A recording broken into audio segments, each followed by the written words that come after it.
아이씨, 형님 배불렀다고 유난 떨어요? 이 옷에 음식물 튀기면 형님이 책임질 거예요? 국밥집 하는 친정 엄마한테 돈 빌려서? 동서, 말이 너무 심하잖아. 나 지금 몸이. 시끄러워. 어디서 말대꾸야. 못 배운 티 팍팍 나네. 너희 집안 수준 딱 나온다. 밥값 하려면 배 움켜쥐고서라도 빨리 움직여.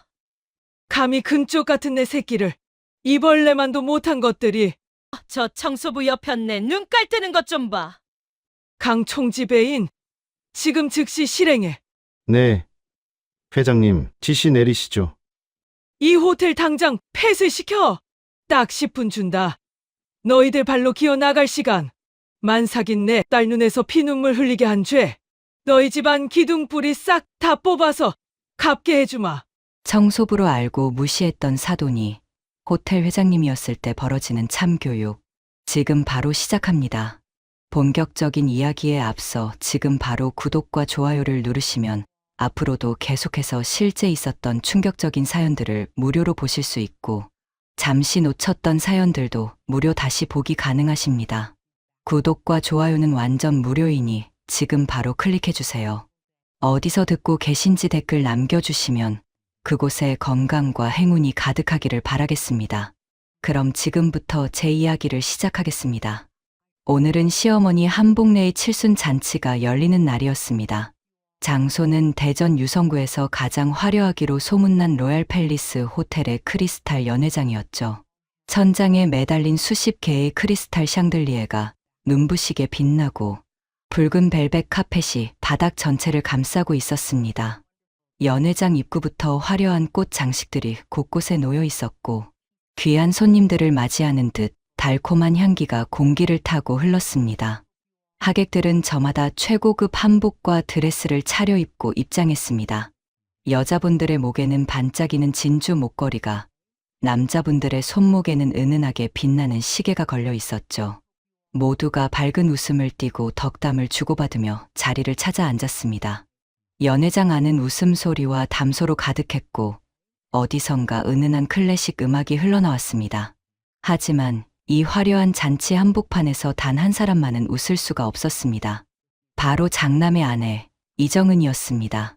37의 나이에 임신 8개월째인 정은의 배는 잔뜩 불러 있었고 발목은 퉁퉁 붓고 허리는 끊어질 듯 아팠습니다.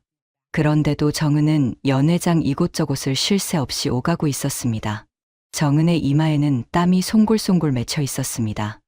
임신한 몸으로 무거운 물잔들을 나르고 하객들의 빈 접시를 치우고 음식이 떨어진 테이블에 다시 음식을 채워 넣었습니다. 손님 한 분이 물 한 잔을 요구하면 허리를 숙여 공손히 인사하고 주방으로 달려갔다가 다시 돌아왔죠. 또 다른 손님이 내핀이 필요하다고 하면 다시 발걸음을 재촉했습니다. 정은의 얼굴은 창백했습니다. 입술은 바짝 말라 있었고 눈 밑에는 짙은 다크서클이 그림자처럼 드리워져 있었죠. 아침 일찍부터 시어머니의 지시에 따라 연회장 세팅을 점검하고 꽃 장식 위치를 조정하고 하객 명단을 확인하고 좌석 배치를 재확인했습니다. 임신한 몸이 얼마나 힘든지 조금만 서 있어도 다리가 후들거리고 배가 당기는 느낌이 들었습니다. 그런데 이상한 일이었습니다. 50명이 넘는 하객들이 모였는데 시중을 드는 사람은 정은 단 한 명뿐이었습니다. 시리동생 내외는 하객들 사이에 앉아 즐겁게 담소를 나누고 있었고 남편은 친척 형님들과 술잔을 기울이며 호탕하게 웃고 있었습니다. 심지어 정은의 친정 식구는 단 한 명도 초대받지 못했습니다. 시어머니가 친정 쪽 하객은 받지 않겠다고 선언했기 때문이죠. 연회장 한쪽 구석, 커다란 화분 뒤편에 한 명의 청소부가 서 있었습니다. 낡고 새파란 청소부 유니폼을 입고 흰색 마스크로 얼굴 절반을 가린 채 대걸레를 쥐고 있는 중년 여인이었습니다. 그녀의 손은 굳은 살이 박혀 거칠었고 유니폼은 곳곳이 낡아 실밥이 풀어져 있었습니다. 청소부 모자를 눌러 쓴 탓에 얼굴은 잘 보이지 않았지만 그녀의 눈빛만은 연회장 한복판을 또렷하게 응시하고 있었습니다. 청소부는 화분 뒤에 몸을 숨긴 채 연회장 안을 지켜보고 있었습니다. 그녀의 시선은 오로지 한 사람, 바로 이정은에게만 고정되어 있었죠. 정은이 무거운 쟁반을 들고 비틀거리며 걸어갈 때마다 청소부의 손에 쥐어진 대걸레 자루가 바르르 떨렸습니다. 정은이 하객에게 고개를 숙여 인사할 때마다 청소부의 입술이 잔뜩 일그러졌습니다. 정은이 허리를 숙여 바닥에 떨어진 냅킨을 줍는 모습을 볼 때마다 청소부의 눈가에서는 뜨거운 것이 맺혔다 사라지길 반복했습니다. 이 청소부의 정체는 바로 정은의 친정어머니 오말순이었습니다. 말순은 말로만 듣던 칠순 잔치에서 딸이 어떤 대접을 받는지 직접 눈으로 확인하기 위해 청소부로 위장하고 이곳에 들어온 것이었습니다. 평소 딸에게 전화를 걸 때마다 엄마 괜찮아, 잘 지내라는 대답만 듣던 말순이었습니다. 하지만 딸의 목소리에는 피로가 묻어 있었고 말끝마다 한숨이 섞여 나왔죠. 그래서 말순은 직접 확인해야겠다고 마음먹었습니다. 호텔 총지배인에게 특별히 부탁하여 청소부 유니폼을 빌렸고 머리를 단정히 묶어 모자 속에 집어넣고 마스크로 얼굴을 가렸습니다. 그리고 대걸레를 들고 연회장 구석에 서서 모든 것을 지켜봤습니다. 딸이 겪는 모든 수모를, 모든 고통을, 모든 모욕을 한치도 빠짐없이 목격했습니다. 정은이 또다시 주방 쪽으로 종종 걸음을 치고 있었습니다. 양손에는 빈 접시들이 높이 쌓여 있었고 그 무게 때문에 어깨가 기울어져 있었죠. 그 순간 정은의 발이 카펫에 걸려 비틀거렸습니다. 몸이 앞으로 쏠리며 접시들이 흔들렸고 정은은 황급히 중심을 잡으려 애썼습니다. 배를 보호하기 위해 본능적으로 몸을 뒤로 젖히는 바람에 허리에 더 큰 부담이 갔습니다. 화분 뒤에서 이 모든 것을 지켜보던 말순의 두 손이 주먹을 쥐었습니다. 손톱이 손바닥을 파고들어 아픈 것도 느껴지지 않았습니다. 가슴 한복판에서 무언가 뜨겁고 날카로운 것이 치밀어 올랐습니다. 눈물이 핑 돌았지만 말순은 꾹 참았습니다. 아직 때가 아니었으니까요. 아직은 더 지켜봐야 했으니까요. 연회장 상석에는 오늘의 주인공, 칠순을 맞은 시어머니 한복내 여사가 앉아 있었습니다. 화려한 분홍빛 한복을 입고 금 귀걸이를 하고 손에는 다이아몬드 반지가 여러 개 껴져 있었습니다. 복내의 얼굴에는 만족스러운 미소가 가득했습니다. 하객들이 차례로 다가와 인사를 올리고 축하를 건넬 때마다 고개를 끄덕이며 은혜롭게 받아주었죠. 그런데 복내의 눈빛이 문득 며느리 정은을 향했습니다. 정은이 물잔을 나르다가 잠시 멈춰서 배를 손으로 받치고 있는 모습이 보였던 것입니다. 복내의 입꼬리가 비틀어졌습니다. 곧 날카로운 목소리가 연회장 안을 가르고 날아왔습니다. 정은아, 거기서 뭐 하는 거야? 저쪽 테이블에 물이 다 떨어졌잖아. 정은의 어깨가 움찔했습니다. 고개를 들어 시어머니를 바라보는 정은의 눈빛에는 피로와 두려움이 함께 섞여 있었습니다. 하지만 대답은 공손했습니다. 네, 어머님. 지금 바로 가져다 드리겠습니다. 정은은 다시 발걸음을 재촉했습니다. 배가 뭉치는 느낌이 들었지만 참아야 했습니다. 허리가 끊어질 듯 아팠지만 견뎌야 했습니다. 발목이 퉁퉁 부어 신발이 파고들었지만 걸어야 했습니다. 왜냐하면 오늘은 시어머니의 칠순 잔치였고 며느리로서 도리를 다해야 했으니까요. 그것이 정은이 지난 10년 동안 배운 유일한 생존법이었습니다. 화분 뒤의 말순은 마스크 속에서 입술을 깨물었습니다. 눈물이 볼을 타고 흘러내렸지만 소리내어 울 수는 없었습니다. 손에 쥔 대걸레 자루가 그녀의 분노를 대신 받아내고 있었습니다. 말순의 머릿속에서는 하나의 결심이 단단하게 굳어지고 있었습니다. 조금만 더 참아라, 내 딸. 엄마가 곧 모든 걸 끝내줄 테니. 시간은 어느덧 오후 2시를 넘어가고 있었습니다. 칠순 잔치는 본격적인 축하 순서로 접어들었습니다. 하객들은 배불리 식사를 마치고 담소를 나누며 느긋하게 시간을 보내고 있었죠. 하지만 정은에게는 단 1초도 쉴 시간이 주어지지 않았습니다. 연회장 한쪽에서는 시어머니 복내의 목소리가 또다시 날카롭게 울려 퍼졌습니다. 정은아, 물 가져와. 이게 뭐야? 미지근하잖아. 얼음 더 넣어서 다시 가져와. 정은은 황급히 달려가 시어머니 앞에 물잔을 들었습니다. 잔을 들어 올리는 정은의 손이 미세하게 떨리고 있었습니다. 피로가 극에 달해 손끝에 감각도 제대로 느껴지지 않았죠. 정은은 조심스럽게 대답했습니다. 죄송합니다, 어머님. 지금 바로 새로 가져오겠습니다. 새로 가져오긴 빨리 안 가고 뭐해. 복래의 손이 공중에서 휙 내려쳤습니다. 비록 정은을 직접 때리지는 않았지만 그 동작만으로도 충분히 위협적이었습니다. 주변의 하객 몇몇이 이 장면을 보고 서로 눈짓을 주고받았지만 아무도 나서지 않았습니다. 그저 민망한 듯 고개를 돌리고 다른 이야기를 시작할 뿐이었죠. 정은은 주방으로 향했습니다. 발걸음 하나하나가 무겁게 느껴졌습니다. 주방 문을 밀고 들어가자 조리대 앞에서 잠시 멈춰 섰습니다.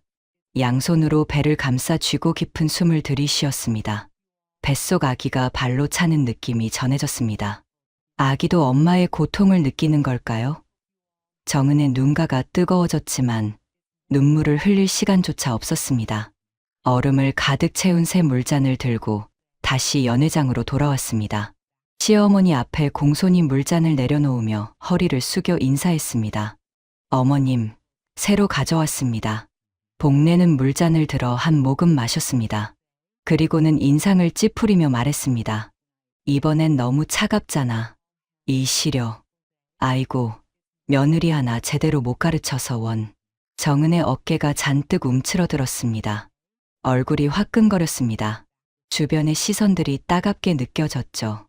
하지만 정은은 고개만 더 깊이 숙일 뿐이었습니다. 죄송합니다, 어머님. 됐어.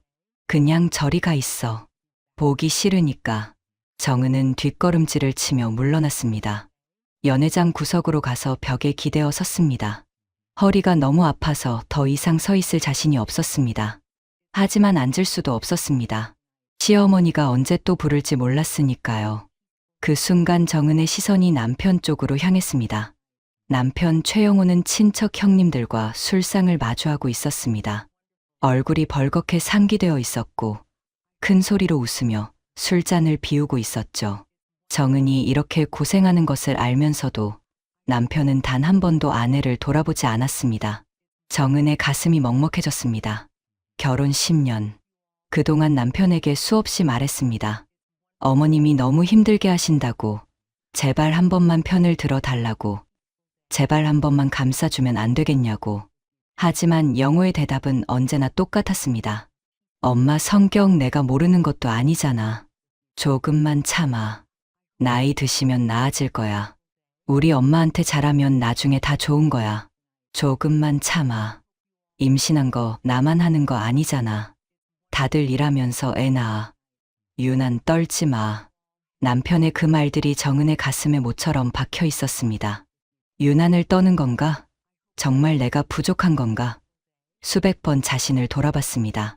하지만 아무리 생각해도 정은은 최선을 다하고 있었습니다. 이상 더 어떻게 해야 할지 알 수 없었죠. 화분 뒤에서 이 모든 것을 지켜보는 말순의 손은 이제 주먹을 넘어 온몸이 부들부들 떨리고 있었습니다. 마스크 속에서 말순은 이를 악물었습니다. 눈빛은 점점 더 차갑게 식어갔고 그 안에는 분노가 마그마처럼 끓어오르고 있었습니다. 말순은 평생을 딸 하나 잘 키우기 위해 살아왔습니다.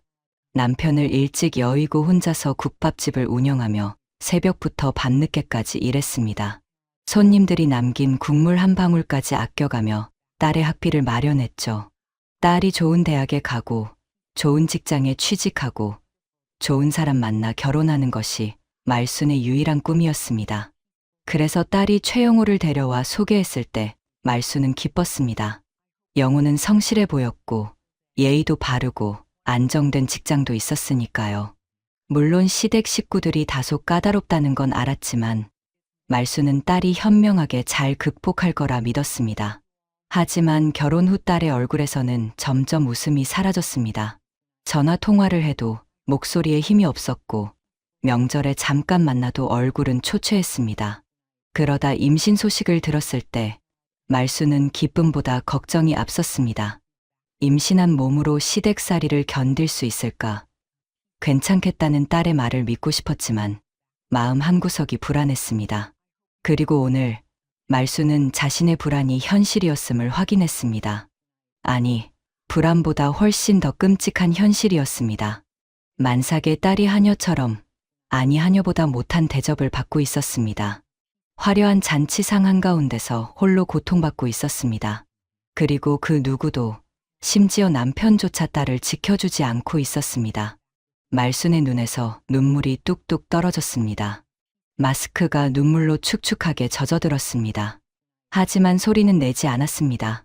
아직은 참아야 했습니다. 조금만 더 지켜봐야 했습니다. 그래야 완벽한 응징을 할 수 있으니까요. 그때 또다시 복래의 목소리가 들렸습니다. 정은아, 음식이 식었어. 주방에 가서 따뜻한 걸로 다시 가져와. 정은은 비틀거리며 다시 움직이기 시작했습니다. 발목의 통증이 허벅지까지 전해졌지만 걸어야 했습니다. 무거운 쟁반을 들어야 했습니다. 시어머니의 명령을 따라야 했습니다. 그것이 이 집에서 살아남는 유일한 방법이었으니까요. 말순은 딸의 뒷모습을 바라봤습니다. 그 작고 가냘픈 어깨가, 퉁퉁 부은 발목이, 힘없이 늘어진 머리카락이 말순의 가슴을 칼로 베는 것 같았습니다. 말순의 입술에서 나지막한 중얼거림이 새어나왔습니다. 조금만 더 참아라, 우리 딸. 엄마가 반드시 모든 걸 갚아줄 테니까. 대걸레를 쥔 말순의 손에 핏줄이 붉어졌습니다. 그녀의 눈빛은 점점 더 차갑게, 그리고 더 단단하게 변해가고 있었습니다. 칠순 잔치가 한창 무르익어가는 오후 3시경이었습니다. 연회장의 분위기는 점점 더 활기차게 달아오르고 있었죠. 하객들은 식사를 마치고 자리를 옮겨가며 담소를 나누고, 아이들은 연회장 한쪽에서 뛰어놀고 있었습니다. 클래식 음악은 어느새 경쾌한 가요로 바뀌어 있었고, 몇몇 어르신들은 흥겹게 어깨춤까지 추고 계셨습니다. 하지만 화분 뒤에 숨어 있는 말순에게 이 모든 광경은 고문과 같았습니다. 말순은 청소부 유니폼 주머니에서 작은 손수건을 꺼내 마스크 밑으로 살짝 눈가를 닦았습니다. 눈물이 계속 흘러 시야가 흐려졌지만 딸을 한순간도 놓칠 수 없었습니다. 정은이 또다시 주방에서 나와 무거운 음식 트레이를 들고 있었습니다. 트레이 위에는 5그릇의 뜨거운 국이 놓여 있었고 증기가 모락모락 피어올랐습니다. 정은의 손목이 트레이의 무게를 견디느라 새하얗게 변해 있었습니다. 정은이 천천히 한 발 한 발 걸음을 옮기는데 갑자기 몸이 휘청거렸습니다. 배가 불러 중심을 잡기 어려웠던 것입니다. 트레이가 기울어지며 국물이 찰랑거렸습니다. 화분 뒤에서 지켜보던 말순의 몸이 본능적으로 앞으로 튀어나가려 했습니다. 딸이 넘어지려는 순간 엄마의 본능이 모든 이성을 압도했습니다. 하지만 말순은 간신히 자신을 제어했습니다. 대걸레를 꽉 움켜쥔 말순의 손에서 뚜둑하는 소리가 났습니다. 손톱이 손바닥 살을 파고들어 피가 배어 나왔습니다. 하지만 말순은 그 아픔조차 느끼지 못했습니다. 아직 나설 때가 아니었습니다. 끝까지 보아야 했습니다. 완벽한 증거를 확보해야 했습니다. 다행히 정은은 간신히 중심을 잡았습니다. 트레이를 바닥에 살짝 내려놓고 한 손으로 배를 감싸며 깊은 숨을 몰아쉬었습니다. 그 모습을 본 주변 하객 한 분이 걱정스럽게 다가왔습니다. 아가씨, 괜찮으세요? 배도 많이 부르신데 좀 앉아서 쉬셔야 하는 거 아니에요? 정은은 황급히 고개를 저으며 손사래를 쳤습니다. 아닙니다. 괜찮습니다. 제가 조심하지 못해서 죄송합니다. 그 순간 상석에서 복래의 날카로운 목소리가 날아왔습니다. 정은아, 거기서 뭐 하는 거야? 어르신들 기다리시잖아. 정은은 다시 트레이를 들어 올렸습니다. 팔이 후들거렸지만 꾹 참았습니다. 하객분께 조심스럽게 고개 숙여 인사하고는 다시 걸음을 옮겼습니다. 말순은 그 장면을 보며 입술을 깨물었습니다. 입 안에서 비린 맛이 돌았습니다. 입술이 찢어질 정도로 세게 깨물었던 것입니다.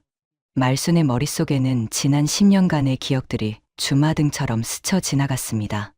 딸이 결혼하던 날, 예쁜 웨딩드레스를 입고 행복하게 웃던 모습. 그때만 해도 말순은 딸이 행복할 거라 믿었습니다. 결혼 1년 차, 명절에 친정에 왔을 때 딸의 손에 반창고가 붙어 있던 것. 괜찮아요, 엄마. 설거지하다가 그랬어요 라고 했지만 목소리에는 기운이 없었습니다. 결혼 3년 차, 전화통화 중에 갑자기 시어머니 목소리가 들리더니 딸이 황급히 전화를 끊었던 것. 나중에 다시 걸었을 때 엄마, 미안해. 어머님이 부르셔서라며 5분도 채 통화하지 못했던 것. 결혼 5년 차 설날에 왔을 때 살이 너무 빠져 있어서 밥은 먹고 다니니? 라고 물었더니 잘 먹어요, 엄마. 다이어트 중이에요 라고 대답했지만 눈빛은 공허했던 것. 그리고 올해 임신 소식을 들었을 때 딸은 기쁘다고 했지만 전화기 너머로 한숨 소리가 들렸습니다. 말수는 그때마다 알아차렸어야 했습니다. 딸의 작은 신호들을, 딸의 숨겨진 고통을 말입니다. 하지만 말수는 스스로를 속였습니다. 시집살이가 원래 그런 거지. 조금 참으면 나아질 거야 라고 자신을 위로했습니다. 하지만 오늘, 이 순간, 말수는 자신이 얼마나 큰 잘못을 했는지 깨달았습니다. 딸은 참는 게 아니었습니다. 견디는 게 아니었습니다. 딸은 무너지고 있었던 것입니다. 천천히, 조용히, 아무도 모르게. 화분 뒤에서 말순의 눈물이 멈추지 않았습니다. 하지만 그 눈물 속에서 다른 무언가가 자라나고 있었습니다. 분노였습니다. 차갑고 단단한 분노였습니다. 말수는 청소부 유니폼 안주머니에서 작은 수첩을 꺼냈습니다. 그리고 볼펜으로 빠르게 무언가를 적기 시작했습니다. 오후 2시 15분 시어머니, 며느리에게 물 다시 가져오라 명령. 미지근하다며 차갑게 하라 지시. 이후 너무 차갑다며 질책. 오후 2시 40분 임신 8개월 며느리에게 뜨거운 국 5그릇 나르게 함. 며느리 비틀거림. 주변 하객 걱정. 시어머니는 빨리 움직이라 독촉. 말수는 냉정하게 모든 것을 기록했습니다. 시간, 장소, 상황, 증인. 완벽한 증거를 남기고 있었습니다. 그때였습니다. 연회장 한쪽에서 또 다른 목소리가 들려왔습니다. 복례가 주변 친척 어르신들에게 큰 소리로 말하고 있었습니다. 우리 정은이가 말이죠.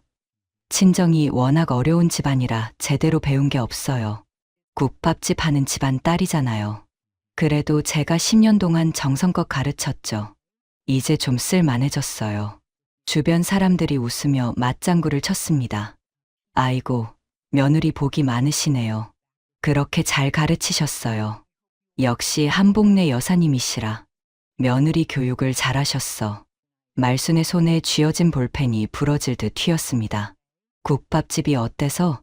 말수는 그 국밥집으로 딸을 대학까지 보냈습니다. 그 국밥집으로 딸에게 부끄럽지 않은 삶을 살라고 가르쳤습니다. 하지만 지금 저 여자는 말순의 인생을, 말순의 노력을, 말순의 딸을 모욕하고 있었습니다. 말수는 수첩에 다시 적었습니다. 오후 3시 시어머니, 하객들 앞에서 며느리 친정 모욕, 국밥집 하는 집안 딸, 제대로 배운 게 없다 발언. 증인 다수. 말순의 얼굴에서 모든 감정이 사라졌습니다. 눈물도 멈췄습니다. 대신 얼음처럼 차가운 냉정함만이 남았습니다. 말순은 수첩을 다시 주머니에 넣고 조용히 중얼거렸습니다. 좋아. 아주 좋아. 계속해봐. 내가 다 기록하고 있으니까. 나중에 한 글자, 한마디도 빠짐없이 돌려줄 테니까. 정은은 여전히 연회장을 오가고 있었습니다. 땀에 젖은 머리카락이 얼굴에 붙어 있었고 얼굴은 창백했습니다. 그런데도 정은은 멈추지 않았습니다.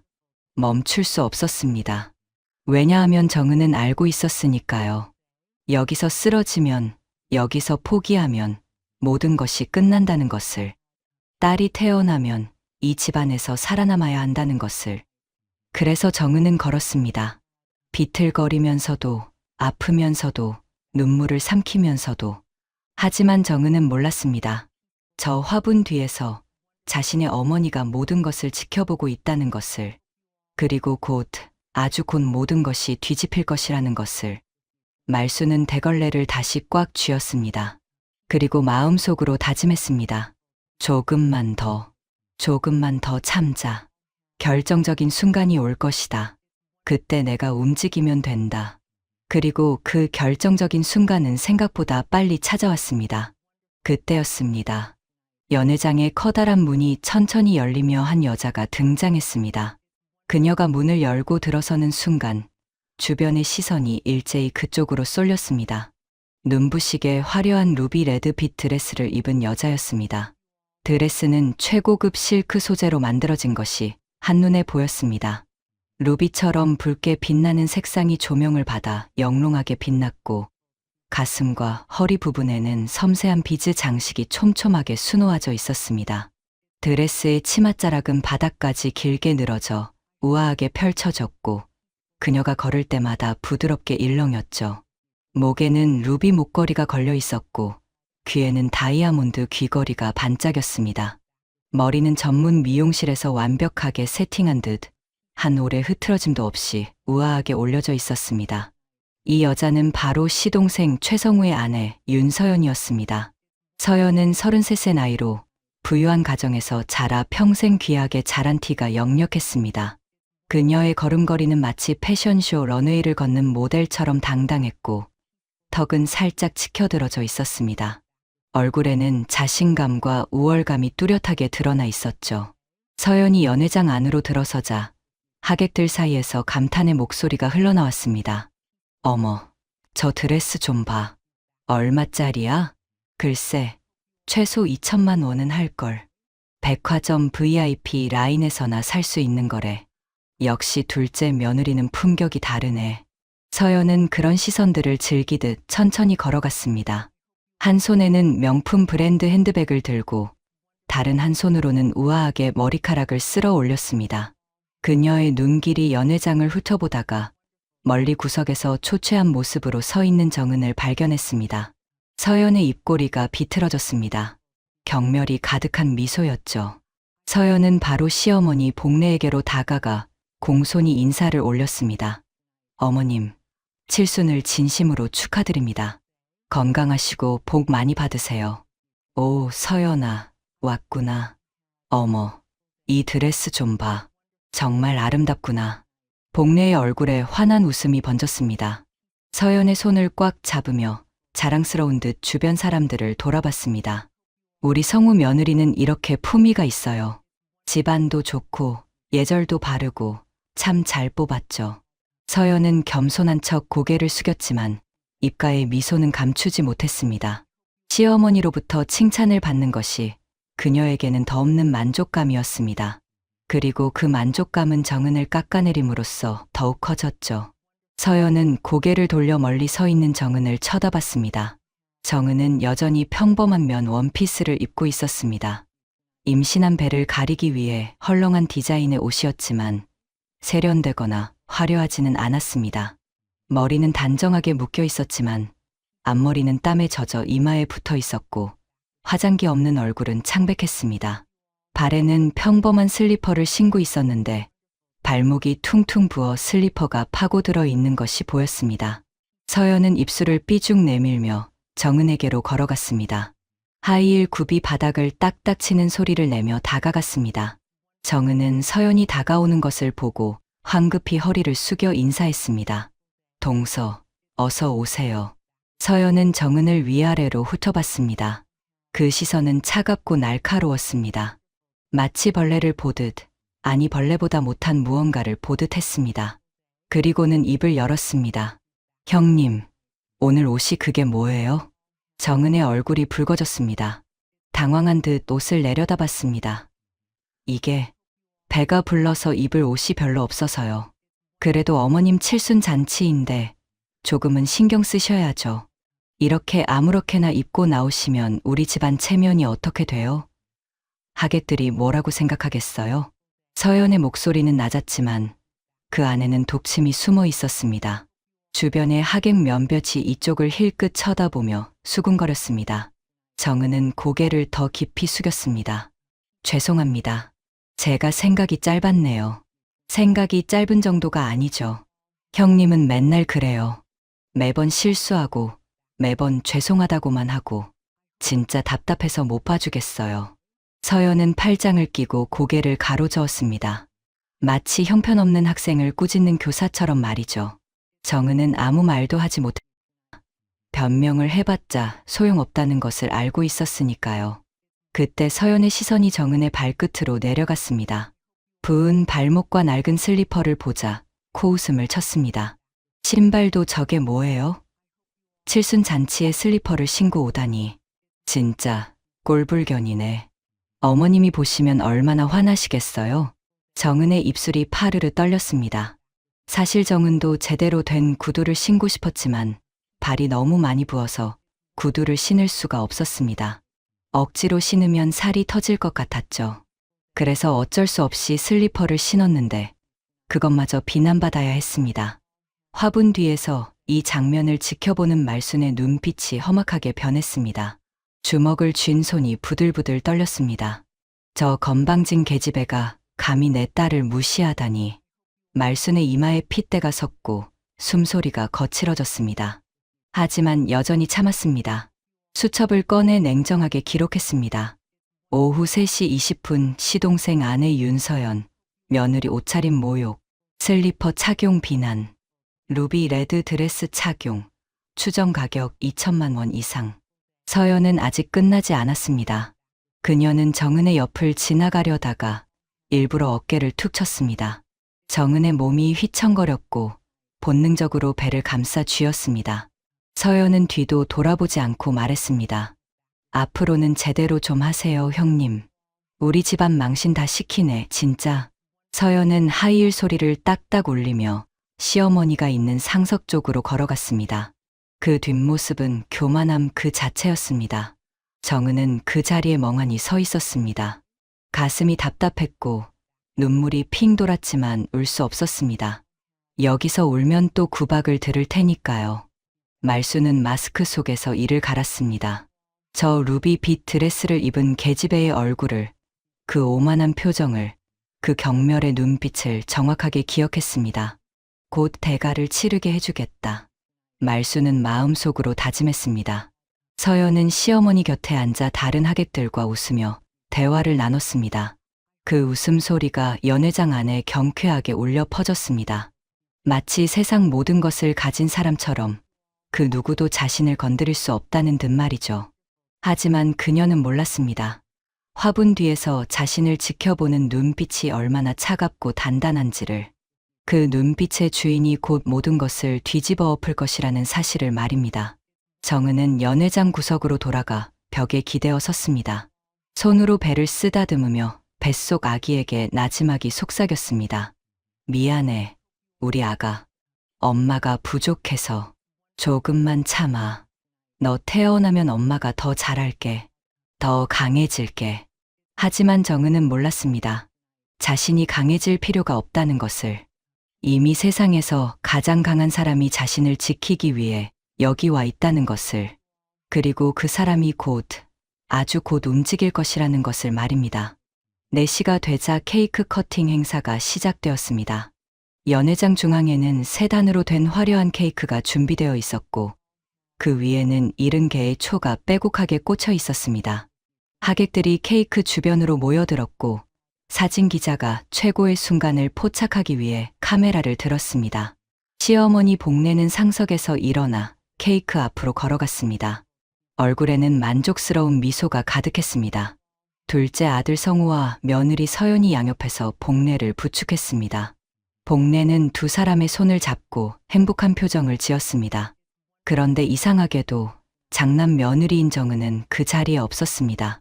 정은은 주방에서 서빙용 와인 병들을 트레이에 담고 있었습니다. 시어머니가 케이크를 자르기 전에 하객들에게 와인을 돌리라는 지시를 받았기 때문입니다. 정은은 무거운 트레이를 들어 올렸습니다. 트레이 위에는 8병의 와인이 놓여 있었고 그 무게가 만만치 않았습니다. 임신 8개월의 몸으로 이 무게를 감당하기란 쉽지 않았지만 정은은 꾹 참았습니다. 트레이를 가슴 높이까지 들어 올리고 조심스럽게 발걸음을 옮겼습니다. 주방 문을 나와 연회장으로 들어서는 순간 정은의 시야에 케이크 앞에 모인 사람들이 보였습니다. 시어머니는 행복하게 웃고 있었고 시동생 성우는 카메라를 향해 환하게 미소 짓고 있었습니다. 그리고 그 옆에는 루비빛 드레스를 입은 서연이 우아하게 서 있었죠. 정은의 가슴이 먹먹해졌습니다. 저 자리에는 장남 며느리인 자신이 서 있어야 하는 것이 아닐까요? 하지만 정은은 그 생각을 빨리 떨쳐냈습니다. 이런 생각을 하는 것조차 버릇없는 일이라고 스스로를 다그쳤습니다. 정은은 트레이를 들고 하객들 사이를 지나갔습니다. 그런데 바로 그때였습니다. 정은의 길을 가로막는 사람이 있었습니다. 바로 서연이었습니다. 서연은 케이크 앞에서 사진을 찍다가 갑자기 정은 쪽으로 걸어왔습니다. 형님, 어디 가세요? 서연의 목소리에는 묘한 긴장감이 실려 있었습니다. 정은은 공손하게 대답했습니다. 어머님께서 하객분들께 와인을 돌리라고 하셔서요. 아, 그래요? 그런데 형님, 아까 제 말 들었어요? 제가 옷 좀 제대로 입으라고 했잖아요. 네, 죄송합니다. 죄송하다고만 하지 말고 진짜로 반성을 하셔야죠. 서연은 팔짱을 끼고 정은을 내려다봤습니다. 정은은 고개를 숙인 채 조용히 서 있었습니다. 트레이가 점점 무거워졌습니다. 팔이 후들거리기 시작했죠. 하지만 내려놓을 수도 없었습니다. 그때 서연의 입가에 이상한 미소가 번졌습니다. 마치 무언가 재미있는 장난을 생각해낸 듯한 미소였습니다. 서연은 한 발짝 정은에게 다가섰습니다. 그리고는 교묘하게 자신의 발을 정은의 발 앞에 내밀었습니다. 정은은 그것을 보지 못했습니다. 고개를 숙이고 있었으니까요. 정은이 앞으로 걸음을 옮기려는 순간 정은의 발이 서연의 발에 걸렸습니다. 정은의 몸이 앞으로 휘청거렸습니다. 균형을 잃은 정은은 트레이를 놓치지 않으려고 필사적으로 버텼습니다. 하지만 트레이의 무게와 몸의 균형을 동시에 잡기란 불가능했습니다. 트레이가 앞으로 기울어졌고 와인병 하나가 트레이에서 미끄러졌습니다. 와인병이 바닥으로 떨어졌습니다. 병이 깨지지는 않았지만 병 뚜껑이 열리며 붉은 와인이 사방으로 튀었습니다. 그 와인이 정확하게 서연의 루비빛 드레스에 튀었습니다. 서연의 비명이 연회장을 가득 채웠습니다. 모든 사람들의 시선이 일제히 이쪽으로 쏠렸습니다. 케이크 앞에 있던 사람들도, 담소를 나누던 사람들도 모두가 서연과 정은을 바라봤습니다.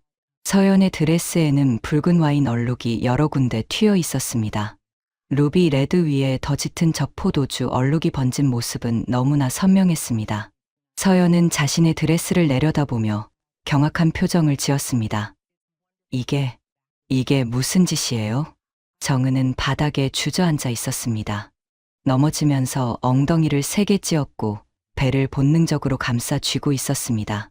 얼굴은 새하얗게 질려 있었고 입술은 파르르 떨렸습니다.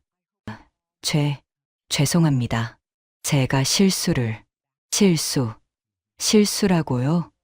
형님, 이게 얼마짜리 드레스인 줄 알아요?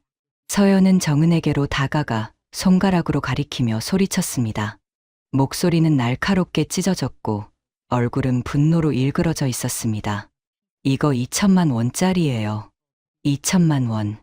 형님 엄마가 국밥 2,000그릇 팔아도 못 갚아요. 연회장이 순간 조용해졌습니다. 하객들은 숨을 죽이고 이 장면을 지켜봤습니다. 정은은 바닥에 엎드려 빌기 시작했습니다. 죄송합니다, 동서. 제가 정말 죄송합니다. 제가 변상하겠습니다. 어떻게든 변상할게요. 변상? 뭘로 변상해요? 형님이 한 달에 버는 돈이 얼마인데? 서연의 목소리는 점점 더 커졌습니다. 주변 하객들이 웅성거리기 시작했습니다. 몇몇은 고개를 가로저으며 정은을 비난하는 눈빛을 보냈습니다. 그때 시어머니 복례가 걸어왔습니다. 얼굴은 분노로 일그러져 있었고 두 눈은 무섭게 빛나고 있었습니다. 복례는 바닥에 엎드린 정은을 내려다보며 소리쳤습니다. 이 못된 것이 오늘이 무슨 날인데 이 꼴을 만들어? 어머님, 죄송합니다. 제가... 닥쳐. 복례의 손이 공중에서 휘둘러졌습니다. 그리고 정은의 등짝을 내리쳤습니다. 1번, 2번, 3번. 주먹으로 등을 3번 내리치는 복례의 모습은 잔인했습니다. 재수없게 내 칠순 잔치를 망쳐놓네. 내가 얼마나 못난 년이면 이런 실수를 해. 정은은 맞으면서도 배를 꼭 감싸 쥐었습니다. 아기를 지켜야 했습니다. 등이 아팠지만 배가 다치는 것보다는 나았습니다. 정은의 눈에서 뜨거운 눈물이 뚝뚝 떨어졌습니다. 죄송합니다, 어머님. 제가 죄인입니다. 죄인이지. 내가 죄인이야. 당장 꺼져. 내 눈앞에서 꺼지라고. 복례는 계속 정은의 등을 때렸습니다. 주변의 하객들은 그저 지켜볼 뿐 아무도 나서지 않았습니다. 오히려 몇몇은 정은을 비난하는 말을 중얼거렸습니다. 에휴, 며느리 교육을 잘못 시켰네. 임신했다고 너무 설치는 거 아니야? 저런 며느리를 두면 집안이 망하지. 남편 영호는 멀리서 이 광경을 보고 있었습니다. 하지만 다가오지 않았습니다. 그저 난처한 표정으로 고개를 돌렸을 뿐입니다. 수술에 취한 얼굴로 친척 형님에게 뭐라 말하며 자리를 피했습니다. 화분 뒤에서 이 모든 것을 지켜보던 말순의 몸이 폭발 직전에 화산처럼 부들부들 떨렸습니다. 대걸레를 쥔 손에서 뼈가 삐걱거리는 소리가 날 정도로 꽉 쥐었습니다. 마스크 속에서 말순의 입술은 피가 날 정도로 깨물고 있었고 눈은 핏발이 서 있었습니다. 더 이상은 못 참아. 한치도, 1초도 더 못 참겠어. 말순의 눈빛이 차갑게 식었습니다. 그리고 그 안에서 칼날이 번쩍 빛났습니다. 이제 때가 왔습니다. 이제 모든 것을 끝낼 시간이었습니다. 바닥에 엎드린 정은은 여전히 빌고 있었습니다. 하지만 그 누구도 딸을 일으켜 세워주지 않았습니다. 화려한 칠순 잔치 한복판에서 정은의 존엄은 바닥까지 떨어져 있었습니다. 연회장은 여전히 웅성거리고 있었습니다. 정은은 바닥에 엎드린 채 배를 꼭 감싸 쥐고 있었고 시어머니 복례는 숨을 헐떡이며 정은을 내려다보고 있었습니다. 서연은 자신의 드레스를 만지작거리며 분노한 표정을 지었고 하객들은 수군수군 이야기를 나누고 있었습니다. 그 순간이었습니다. 연회장 한쪽 구석, 화분 뒤에 서 있던 청소부가 움직이기 시작했습니다. 그녀는 손에 쥐고 있던 대걸레를 바닥에 내동댕이 쳤습니다. 쿵! 대걸레가 바닥을 치는 소리가 연회장에 울려 퍼졌습니다. 몇몇 하객들이 고개를 돌려 그쪽을 쳐다봤습니다. 청소부는 천천히 화분 뒤에서 걸어 나왔습니다. 낡은 유니폼을 입고 얼굴에는 마스크를 쓰고 모자를 눌러쓴 채였습니다. 하지만 그녀의 걸음걸이에는 묘한 위압감이 실려 있었습니다. 청소부는 연회장 중앙을 향해 걸어갔습니다. 하이힐도 아닌 낡은 운동화를 신고 있었지만 그 발걸음은 확고했습니다. 하객들 사이를 지나갈 때 사람들은 본능적으로 길을 비켜주었습니다. 무언가 예사롭지 않은 분위기를 느낀 것이죠. 복례가 고개를 돌려 청소부를 보았습니다. 인상을 찌푸리며 말했습니다. 저기, 청소부 아줌마. 지금 일하는 중이잖아요. 왜 연회장 한복판에 나와요? 방해하지 말고 저리 가 있어요. 하지만 청소부는 멈추지 않았습니다. 계속해서 복례를 향해 걸어왔습니다. 복례의 얼굴에 당황스러운 빛이 스쳤습니다. 주변 하객들도 이상한 낌새를 눈치채고 웅성거리기 시작했습니다. 저 청소부 왜 저래? 술 먹은 거 아니야? 보안팀 불러야 하는 거 아니야? 서연이 나섰습니다. 팔짱을 끼고 청소부 앞을 가로막으며 날카롭게 말했습니다. 아줌마, 지금 뭐 하는 거예요? 여긴 사적인 행사예요. 청소부가 함부로 돌아다니면 안 되죠. 당장 나가요. 청소부는 서연을 쳐다봤습니다. 마스크 너머로 보이는 눈빛은 차가웠습니다. 그 눈빛을 마주한 서연이 순간 움찔했습니다. 이상하게도 등골이 서늘해지는 느낌이 들었죠. 그리고 다음 순간 청소부는 천천히 손을 들어 올렸습니다. 그리고 얼굴에 쓰고 있던 마스크를 벗어던졌습니다. 마스크가 바닥에 떨어졌습니다. 이어서 머리에 쓰고 있던 모자도 벗어던졌습니다. 단정하게 묶여있던 머리카락이 어깨 위로 흘러내렸습니다. 청소부의 얼굴이 드러났습니다. 50대 중반으로 보이는 여자의 얼굴이었습니다. 얼굴에는 세월의 흔적이 새겨져 있었지만 눈빛만큼은 날카롭고 강렬했습니다. 그 눈빛에는 분노와 결의가 타오르고 있었죠. 복례와 서연, 그리고 주변의 하객들이 청소부의 얼굴을 뚫어지게 쳐다봤습니다. 하지만 아무도 이 여자가 누군지 알아보지 못했습니다. 그저 낯선 청소부일 뿐이었습니다. 청소부는 입을 열었습니다. 목소리는 낮았지만 연회장 전체에 울려 퍼질 만큼 또렷했습니다. 감히 금쪽 같은 내 새끼를, 이 벌레만도 못한 것들이. 연회장이 순간 조용해졌습니다. 모든 소리가 멈췄습니다. 음악도, 담소도, 웃음소리도. 청소부의 말에 모든 사람들이 입을 다물었습니다. 복래의 얼굴이 사색이 되었습니다. 분노가 치밀어 올랐습니다. 뭐라고? 당장 경비원 불러. 저 여자 당장 끌어내. 주변의 남자 몇몇이 청소부에게 다가가려 했습니다. 하지만 청소부는 손을 들어 그들을 제지했습니다. 그리고는 천천히 복래에게 다가갔습니다. 그리고 말했습니다. 내 딸한테 손대지 마. 청소부의 목소리는 얼음장처럼 차가웠습니다. 복래는 잠시 멍해졌습니다. 딸, 무슨 소리지? 바닥에 엎드려 있던 정은이 고개를 들었습니다. 청소부의 얼굴을 보는 순간 정은의 눈이 커졌습니다. 입술이 떨렸고 목소리가 새어나왔습니다. 엄마. 그 말을 듣는 순간 연 회장이 다시 한번 웅성거렸습니다. 저 청소부가 정은의 엄마라고? 하객들은 놀라움과 호기심이 뒤섞인 표정으로 둘을 번갈아 쳐다봤습니다. 그리고 바로 그 순간 모든 것이 시작되었습니다. 엄마.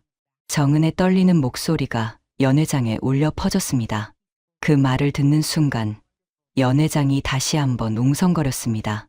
저 청소부가 정은의 엄마라고?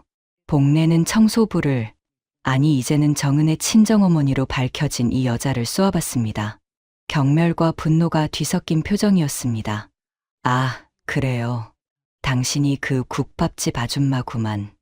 왜 딸이 당하는 꼴 보기 싫어서 직접 나선 거야? 웃기네, 정말. 청소부 행세까지 하면서 숨어 들어와서는. 말수는 복래를 똑바로 쳐다봤습니다. 그 눈빛에는 한치의 흔들림도 없었습니다. 그래. 나는 딸이 당하는 꼴을 참을 수가 없어서 왔다. 그리고 오늘 이 모든 걸 끝낼 거야. 끝내? 뭘 끝내? 웃기는 소리 하네. 당신 같은 국밥집 아줌마가 뭘 어떻게 한다고? 서연도 거들었습니다. 팔짱을 끼고 비웃는 표정으로 말했습니다. 사돈 어른은 여기서 이러시면 안 되죠.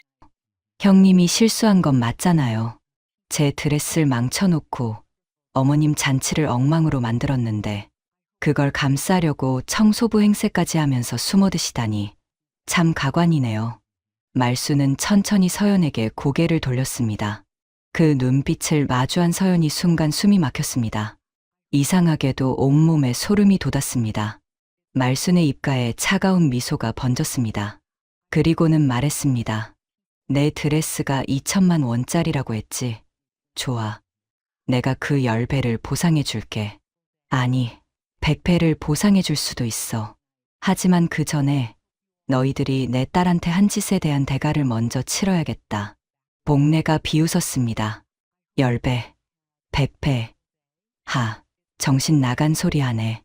당신이 뭐가 있다고 그런 소리를 해. 말수는 대답하지 않았습니다.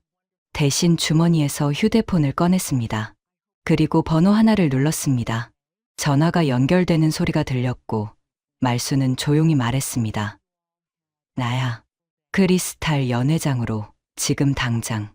그리고 보안팀장하고 총지배인도 데리고 와. 전화를 끊는 말수는 휴대폰을 다시 주머니에 넣었습니다. 그리고는 복래와 서연을 번갈아 쳐다보며 말했습니다. 조금만 기다려봐. 금방 재미있는 일이 벌어질 테니까. 복래와 서연은 어리둥절한 표정을 지었습니다. 하객들도 무슨 일인지 몰라 웅성거렸습니다.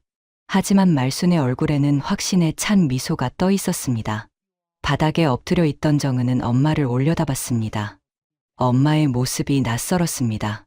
평소 보던 약하고 조용한 엄마가 아니었습니다. 지금 눈앞에 서 있는 엄마는 강하고 당당하고 무섭기까지 했습니다. 말수는 딸에게 다가가 손을 내밀었습니다. 정은은 떨리는 손으로 엄마의 손을 잡았습니다. 말수는 딸을 부드럽게 일으켜 세웠습니다. 그리고 딸의 등을 쓰다듬으며 나지막이 속삭였습니다. 괜찮아, 내 딸. 이제 엄마가 모든 걸 해결해 줄 테니까. 정은의 눈에서 뜨거운 눈물이 흘러내렸습니다. 하지만 그 눈물은 슬픔의 눈물이 아니었습니다. 안도의 눈물이었습니다. 1분도 채 지나지 않아 연회장의 커다란 문이 벌컥 열렸습니다. 문이 열리는 소리에 모든 사람들의 시선이 그쪽으로 쏠렸습니다.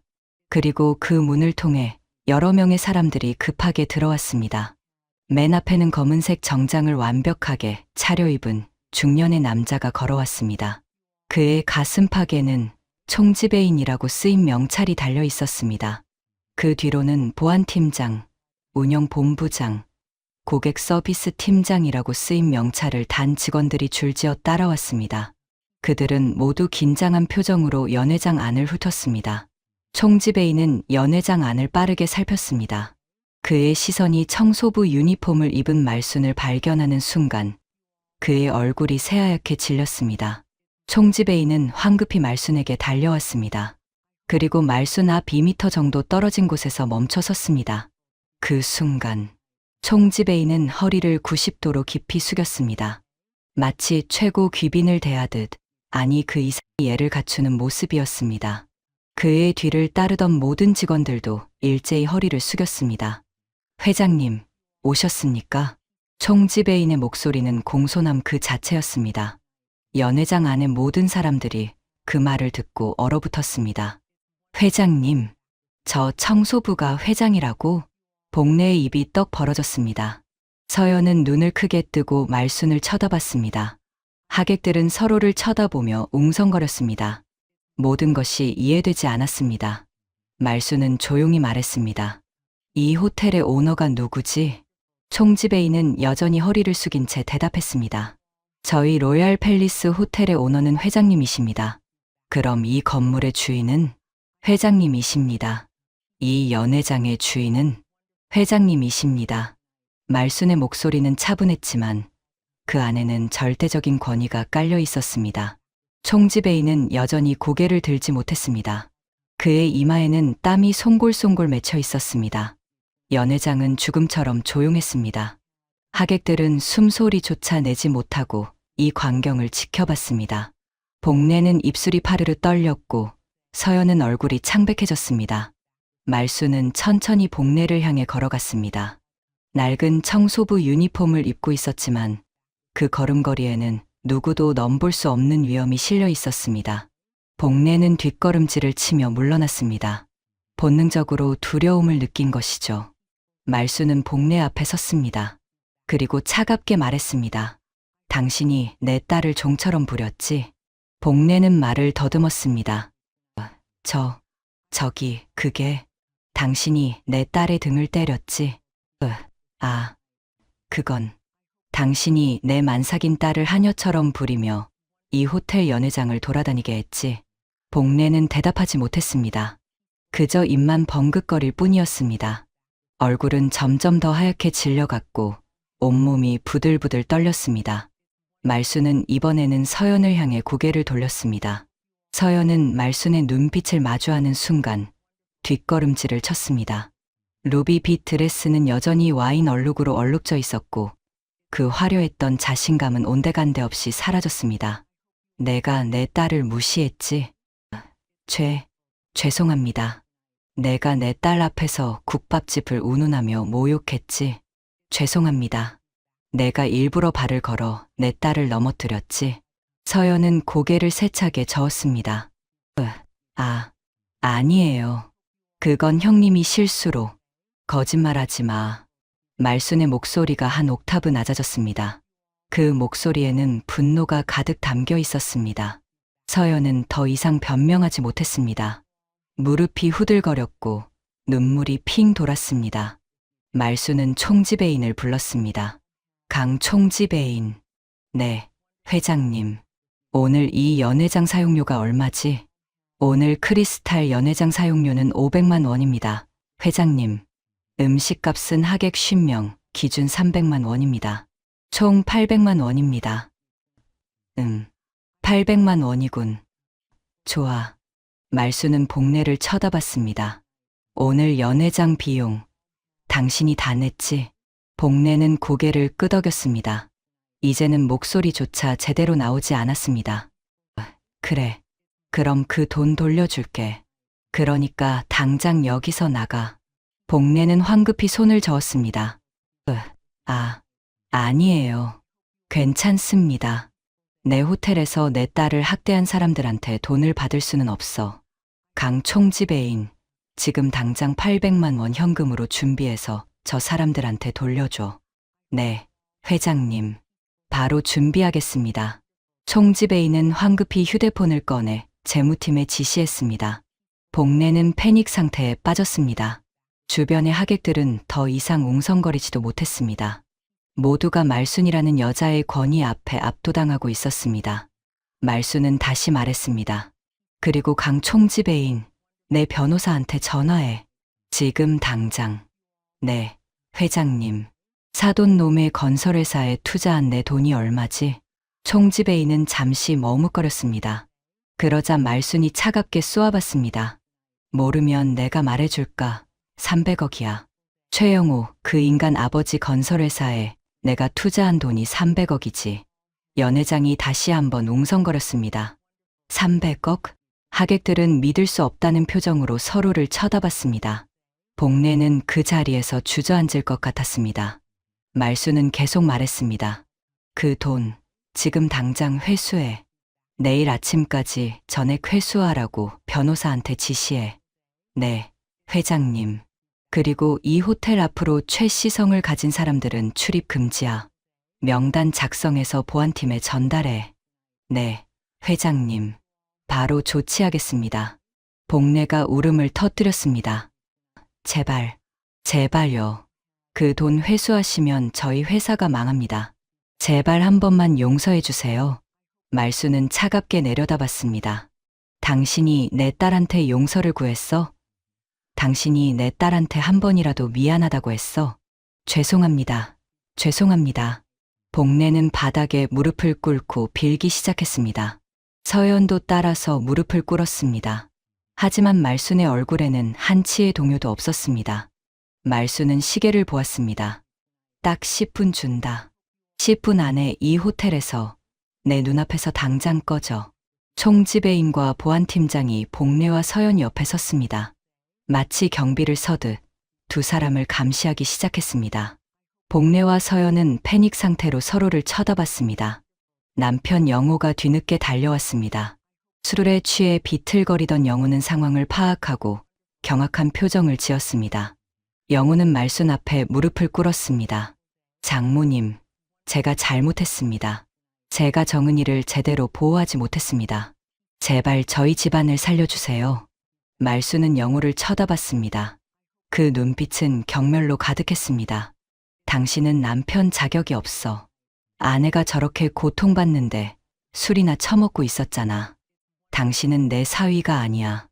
영호는 말문이 막혔습니다. 변명할 여지가 없었습니다. 모든 것이 사실이었으니까요. 영호는 그저 고개를 숙이고 눈물을 흘렸습니다. 말수는 딸 정은을 부드럽게 안았습니다. 그리고 나지막이 속삭였습니다. 이제 괜찮아, 내 딸.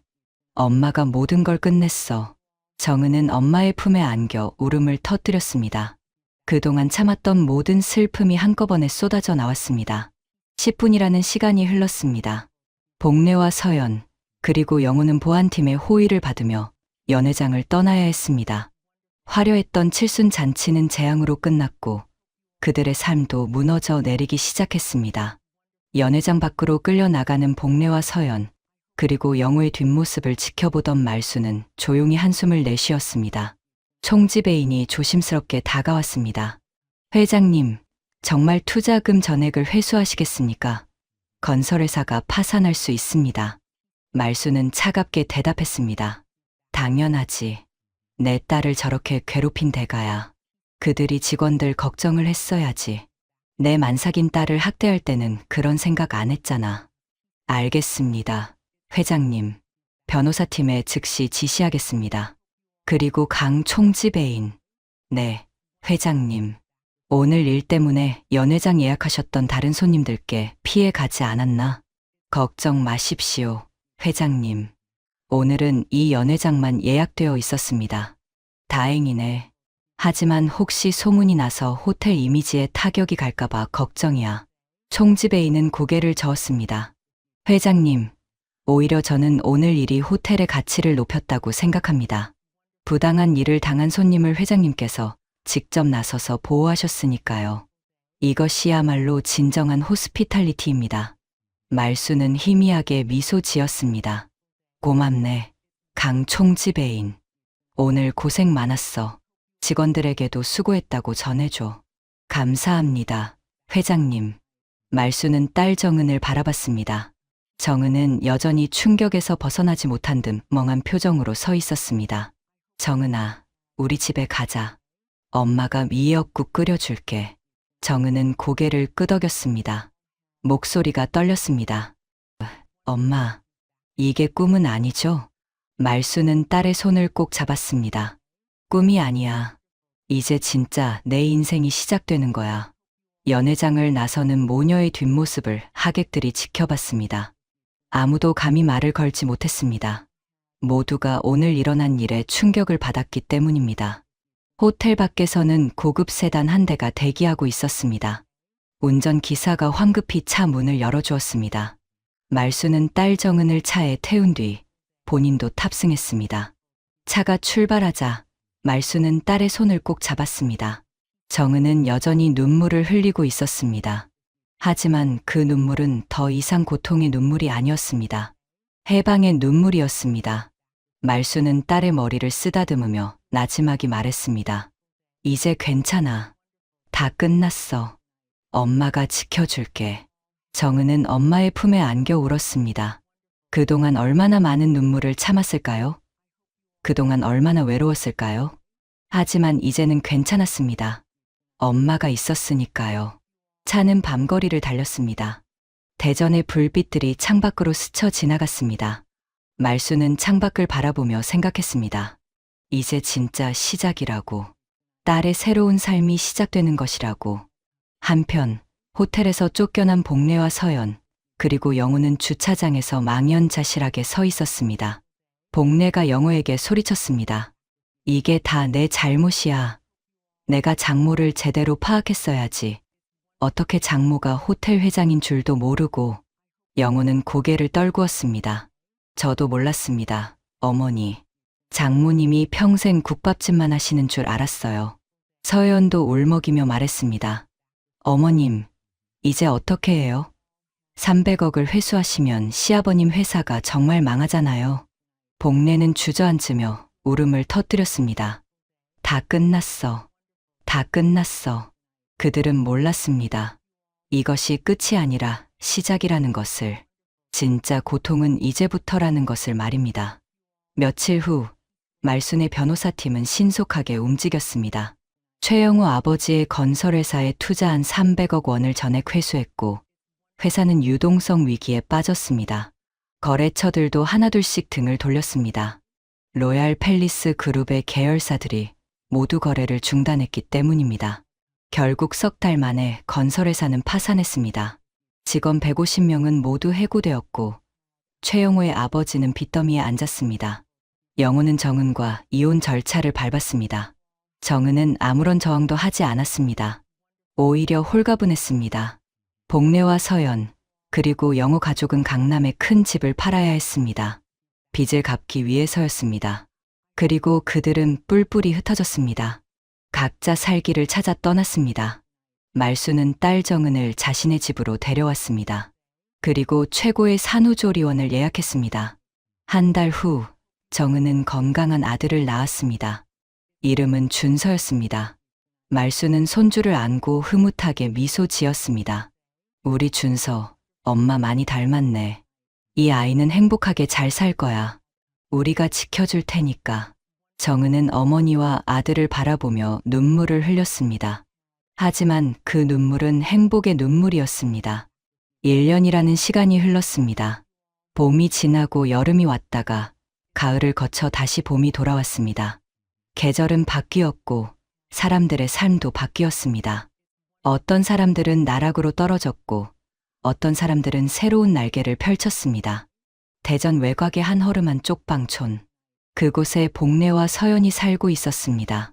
1년 전만 해도 화려한 잔치를 열고 교만하게 살았던 두 사람이었습니다. 하지만 지금은 달랐습니다. 복례는 새벽 5시에 일어났습니다. 허리가 아파 몸을 제대로 펴지도 못하는 이른이 넘은 노인이었지만 일어나야 했습니다. 생계를 위해서였죠. 복내는 낡은 옷을 입고 리어카를 끌고 골목길로 나갔습니다. 폐지를 주우러 가는 길이었습니다. 차가운 새벽 공기가 뺨을 때렸습니다. 복내는 리어카를 끌며 골목골목을 돌아다녔습니다. 버려진 박스를 모으고 캔을 줍고 폐지를 주었습니다. 손은 거칠어졌고 얼굴은 주름으로 가득했습니다. 1년 전에 화려했던 모습은 온데간데 없었습니다. 골목 어귀에서 서연도 나왔습니다. 서연은 식당 설거지 아르바이트를 하고 있었습니다. 루비빛 드레스는 진작에 전당포에 넘겼고 지금은 낡은 작업복을 입고 있었습니다. 손은 세제 때문에 트고 갈라져 있었고 얼굴은 피로에 찌들어 있었습니다. 두 사람은 골목 어귀에서 마주쳤습니다. 서로를 보는 눈빛에는 원망과 후회가 뒤섞여 있었습니다. 하지만 더 이상 할 말은 없었습니다. 모든 것이 자신들의 잘못이었다는 것을 알고 있었으니까요. 복내는 리어카를 끌고 골목을 빠져나갔습니다. 뒤에서 서연의 한숨 소리가 들렸습니다. 하지만 복내는 돌아보지 않았습니다. 그럴 여유가 없었습니다. 오늘도 살아남아야 했으니까요. 영호는 지방의 작은 도시에서 일용직 노동을 하며 빚을 갚아 나가고 있었습니다. 아버지의 건설회사가 남긴 빚은 어마어마했고 영호는 평생을 갚아도 다 못 갚을 것 같았습니다. 한편 정은의 삶은 완전히 달라져 있었습니다. 서울 강남의 한 고급 오피스 빌딩 최상층에 위치한 회장실. 정은이 앉아 있었습니다. 깔끔한 정장을 입고 머리는 단정하게 올려 묶었습니다. 책상 위에는 여러 서류들이 정리되어 있었고 컴퓨터 화면에는 사업 보고서가 띄워져 있었습니다. 정은은 이제 로얄 팰리스 그룹의 부회장이었습니다. 어머니 말순으로부터 사업을 물려받아 회사를 운영하고 있었죠. 처음에는 모든 것이 낯설고 어려웠습니다. 하지만 정은은 포기하지 않았습니다. 밤낮으로 공부했고 어머니로부터 경영을 배웠습니다. 그리고 1년이 지난 지금 정은은 유능한 경영자로 성장해 있었습니다. 직원들은 정은을 존경했고 거래처들은 정은을 신뢰했습니다. 정은은 더 이상 누군가의 며느리가 아니었습니다. 자기 자신의 이름으로 당당하게 서 있는 여성이었습니다. 회장실 문이 노크되었습니다. 비서가 들어와 공손히 말했습니다.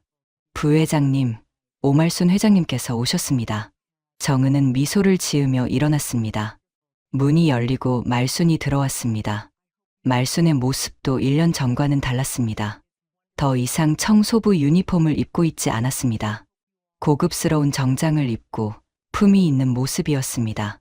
정은은 다가가 어머니를 안았습니다. 말순은 딸을 꼭 안으며 등을 쓰다듬었습니다. 잘 지냈니, 내 딸? 네, 엄마. 엄마, 덕분에 잘 지내고 있어요. 두 사람은 회장실의 소파에 나란히 앉았습니다. 창밖으로는 서울의 아름다운 전경이 펼쳐져 있었습니다. 해가 저물어 가고 있었고 노을이 하늘을 붉게 물들이고 있었습니다. 정은은 어머니의 손을 꼭 잡았습니다. 엄마, 그때 엄마가 나타나지 않았으면 전 어떻게 됐을까요? 말순은 딸의 손을 쓰다듬으며 미소 지었습니다. 그런 생각은 하지 마. 중요한 건 지금 내가 행복하다는 거야. 엄마는 어떻게 그 모든 걸 숨기고 계셨어요? 호텔 오너인걸. 그렇게 큰 사업을 하고 계신걸. 말순은 창밖을 바라보며 말했습니다. 내 아빠가 돌아가시고 나서 난 정말 열심히 살았어. 국밥집으로 시작했지만 조금씩 사업을 확장했지. 부동산에 투자하고 호텔 사업을 시작했고 점점 커졌어.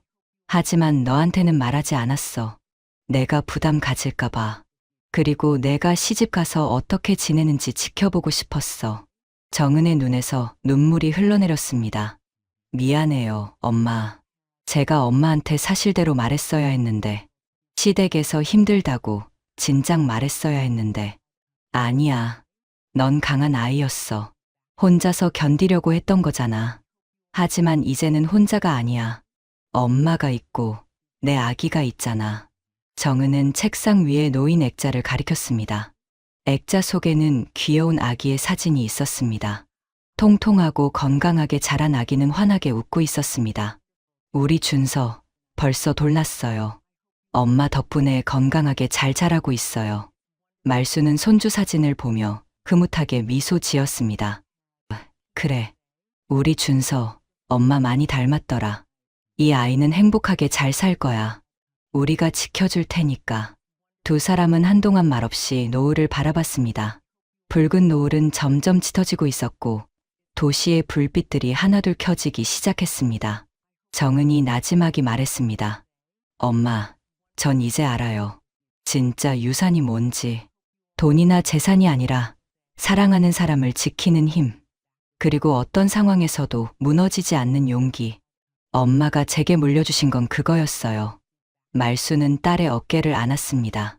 그래, 내 딸. 넌 이제 충분히 강해. 그리고 너 자신을 사랑하는 법도 알게 됐어. 그게 바로 가장 위대한 유산이야. 두 사람은 서로를 꼭 안았습니다. 창밖의 노을은 점점 어둠에 잠겨갔고 새로운 밤이 찾아왔습니다. 하지만 이 모녀의 미래는 밝았습니다. 어둠보다 더 밝은 희망이 있었으니까요. 정은은 일어서서 다시 책상으로 돌아갔습니다. 서류를 정리하며 말했습니다. 내일 이사회가 있어요. 새로운 사업 계획을 발표할 거예요. 말수는 자랑스러운 눈빛으로 딸을 바라봤습니다. 잘하고 있어, 내 딸. 넌 훌륭한 경영자야. 엄마 덕분이에요. 아니야. 내 노력 덕분이야. 넌 스스로 일어섰어. 정은은 미소를 지으며 고개를 끄덕였습니다. 그리고 다시 서류를 펼쳤습니다. 일을 해야 했습니다. 새로운 꿈을 이루어야 했습니다. 말수는 회장실을 나가며 마지막으로 한마디 했습니다. 저녁에 준서 데리고 집에 올 거야. 엄마가 미역국 끓여 놓을게. 네, 엄마. 일찍 갈게요. 문이 닫히고 정은은 혼자 남았습니다. 하지만 외롭지 않았습니다. 사랑하는 엄마가 있었고, 사랑하는 아들이 있었고, 그리고 무엇보다 자기 자신을 사랑하는 법을 알게 되었으니까요. 정은은 창밖을 다시 한번 바라봤습니다. 도시의 불빛들이 반짝이고 있었습니다. 마치 별들처럼 말이죠. 정은은 나지막이 중얼거렸습니다. 고마워요, 엄마. 제게 진짜 유산을 물려주셔서. 그리고 정은은 다시 일에 집중했습니다. 새로운 미래를 향해 한 걸음씩 나아가고 있었습니다. 과거의 아픔은 이제 교훈이 되었고, 그 교훈은 정은을 더 강하게 만들었습니다. 시간이 흐르고 흘러 언젠가 정은도 자신의 아들 준서에게 이 이야기를 들려줄 것입니다. 할머니가 어떻게 엄마를 지켜주었는지, 그리고 엄마가 어떻게 다시 일어섰는지, 그것이 바로 진정한 유산이 될 것입니다. 밤은 깊어갔지만 정은의 사무실에는 여전히 불이 켜져 있었습니다. 열심히 일하는 여성의 모습이 창문 너머로 보였습니다. 이것이 바로 가장 위대한 유산의 이야기였습니다. 참는 것이 미덕이 아니었습니다. 지켜주는 사람이 있을 때 사람은 비로소 살 수 있었습니다. 그리고 진짜 유산은 돈이나 재산이 아니라 사랑하는 사람을 지키는 힘이었습니다. 오늘 이야기는 여기까지입니다. 구독과 좋아요는 영상을 만드는데 큰 힘이 되며 이 이야기 어디서 들으셨는지 이름이나 장소를 댓글로 남겨주시면 영상 중간에 감사한 마음으로 반갑게 인사드리러 가겠습니다. 시청해 주셔서 고맙습니다. 지금까지 사연의 수첩이었습니다. 감사합니다. 사랑합니다.